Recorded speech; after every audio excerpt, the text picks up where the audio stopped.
Baik, Assalamualaikum warahmatullahi wabarakatuh.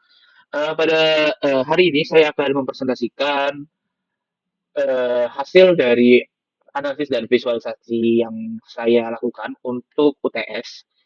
Nah, di sini saya akan memvisualisasikan data pembunuhan di negara Amerika Serikat. Nah, sebelum kita memasuki, kita akan masuk ke dalam latar belakangnya terlebih dahulu. Nah, di sini kasus pembunuhan di Amerika Serikat itu adalah indikator penting ya dalam negara. Jadi, hal ini akan melakukan analisis keamanan dan kebijakan publik. Untuk apa? Untuk kita memahami tren dan faktor-faktor apa yang mempengaruhi tingkat pembunuhan. Nah, jadi kita gunakan dua set, yaitu data pembunuhan dan data populasi kota, yang mana penggabungan kedua set ini memungkinkan analisis keterkaitan antara populasi dan jumlah kasus pembunuhan. Nah, uh, melalui visualisasi yang interaktif di Tableau, data yang kompleks disajikan secara sederhana dan mudah dipahami. Dan analisis ini membantu mengidentifikasi pola berdasarkan waktu, lokasi, dan kelompok usia yang rentan, serta mendukung pengambilan keputusan dan strategi pencegahan kriminalitas yang lebih efektif. Seperti itu. Nah, sebelum kita masuk lagi ke data yang kita gunakan ya. Kita gunakan tadi ya homicide dan juga populasi. Ya. Nah, di sini saya menggunakan lab. Kenapa lab? Jadi, Anda di sini menggunakan data set pertama. Data set pertama berisi data kasus pembunuhan di berbagai kota di Amerika Serikat. Kedua, sedangkan data set kedua adalah memuat populasi-populasi dari kota-kota tersebut. Nah, kedua data set ini menggabungkan dengan metode lab join. Kenapa metode lab join? Jadi, agar seluruh data kasus pembunuhan tetap terlihat, bahkan jika data populasi untuk beberapa kota tidak tersedia. Jadi, meskipun data dari populasi tidak terlihat, tapi kita kan akan melihat banyaknya pembunuhan pada kota-kota tersebut. Ya. Nah, jadi setiap kasus pembunuhan akan muncul dalam hasil akhir, sementara data populasi hanya ditambahkan jika nama kota di kedua data set cocok. Nah, misalkan jadi pembunuhan cuma di Chicago, di California, atau di sorry, bukan California, di New York, ataupun ada di Ohio, dia akan mencocokkan saja. Tapi jika tidak ada, maka dia tidak akan masuk seperti itu. Jadi metode ini memastikan tidak ada informasi pembunuhan yang terabaikan, meskipun ada kota yang tidak tercatat dalam dataset populasi. Nah, oke, kita lanjut lagi. Di sini kita lanjut. Nah, kita akan sekaligus lihat tabelnya juga ya di sini. Nah, di sini kita visualisasi kematian dengan umur tertentu. Nah, kita bisa lihat di sini bahwa visualisasi menunjukkan bahwa usia dengan jumlah kematian tertinggi berada pada 22 tahun. Oke, bisa dilihat di sini 22 tahun. Sedangkan usia dengan kematian terendah adalah 102 tahun. Oke, kita cek ya. Di sini saya sudah buka tabelnya. Nah, kita bisa lihat di sini ya, umur dengan 102 tahun itu adalah kematian paling rendah di sini ya. Nah, paling rendah. Kita bisa lihat dia paling rendah di situ. Nah, lalu juga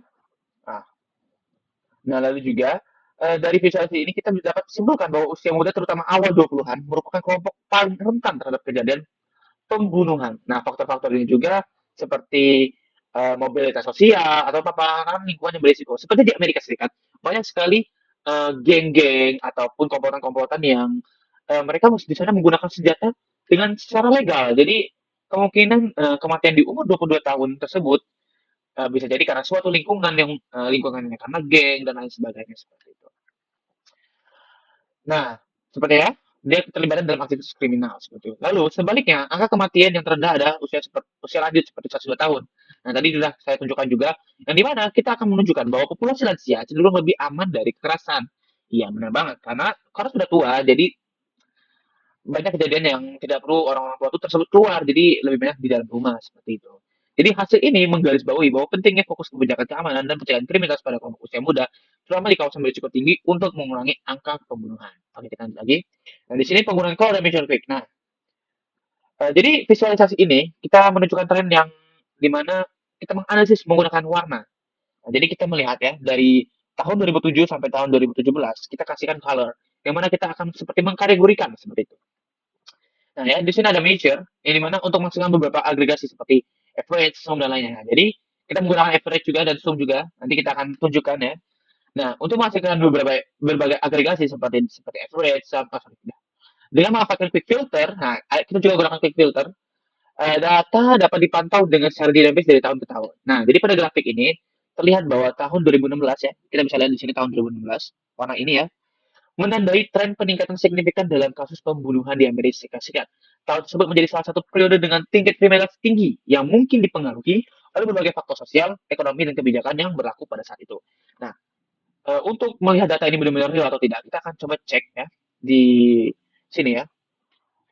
Pembunuhan terbesar tahun 2016 di Amerika Serikat. Nah, lihat terdapat 500 kasus pembunuhan, 500 kasus pembunuhan dalam 9 bulan 2016 tahun. Jumlah polisi yang asal tewas tugas tuh 130 tewas dalam tugas tahun 2016. Nah, seperti ini. Jadi lebih dari 500 data yang kematian itu laki-laki. Lihat laki-laki yang terbunuh lebih besar seperti itu. Nah, oleh karena itu kita akan coba cek di sini apakah di tabel kita ya hal tersebut sama gitu ya. Nah, di sini lihat, sorry. Oh, ini mesin ya. Coba kita jadikan dia dulu. Eh, ini kita jadikan dia persen of total di sini. Kita clear aja dulu di sini. Nah, ya 600 hampir mendekati ya.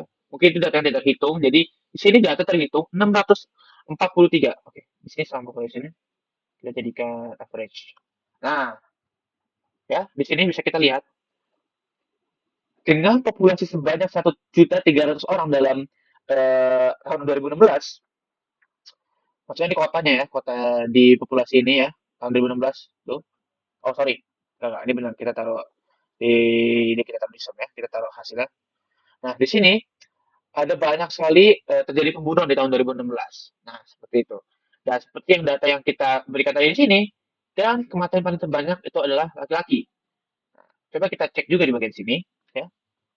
Di sini kan kita masukkan kematian umur ya, paling banyak. Nah coba kita lakukan kalau banyaknya pria yang bunuh, apakah benar data yang terlihat adalah pria di sini? Nah, bisa dilihat ya, male lebih banyak terbunuh, terhitung 1.800 eh, sorry 1.800 pada umur 22 tahun ya. Di sini female jauh lebih sedikit dalam kasus pembunuhan, hanya 200 ataupun hanya. Di sini male jauh lebih banyak. Nah, sama seperti data tadi ya pada tahun 2016, begitu juga dengan data di reported saat ini. Nah, mungkin di sini sobat kita hapus saja ya. Kita hapus, kita masukkan victim check-nya di sini. Oke, tidak perlu kita tooltip aja dia. Nah, kita bisa lihat di sini. Oh, nggak kebaca ya, karena kebanyakan. Oke, nggak apa-apa. Yang penting kita sudah lihat di sini bahwa kematian umur paling banyak juga di sini, male, ya, itu adalah salah satu yang paling terbesar terhitung dalam kematian. Oke, kita lanjut. Nah, ini adalah cross tab. Sebenarnya cross tab ini adalah duplikasi dari grafik tadi. Cuman kita disajikan dengan format table yang lebih mudah. Seperti itu. Nah, ya, di sini, ya. Nah, kita bisa lihat pada tahun 2016 ya, ini ya, merah sekali di sini.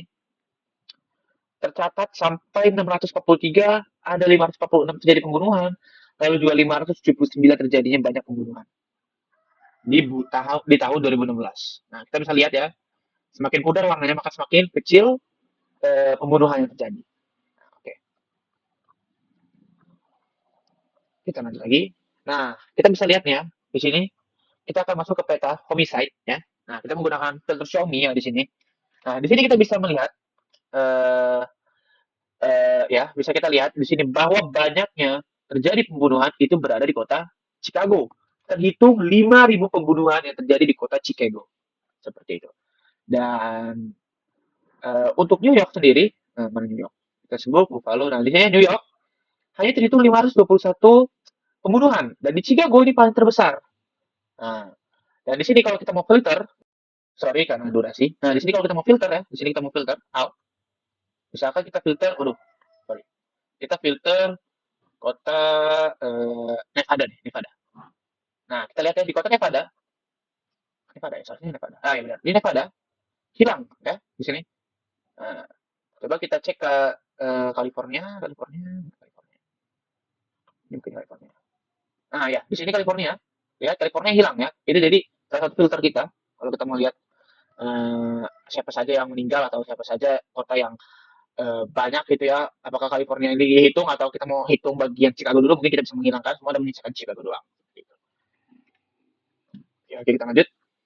Nah, ini adalah grouping kita ya, sorting kita. Kita melihat Pada gambar ini kita menggunakan hierarki open dan mana ini merupakan fitur penting dalam analisis data, yang dimana hierarki membantu mengatur data secara bertingkat, misalnya dari kategori besar seperti negara, bagian hingga subkategori seperti kota. Nah, jadi grouping ini juga memudahkan pelopor elemen-elemen yang relevan, sedangkan sorting berfungsi untuk menggunakan data. Nah, kita coba saja ya di sini.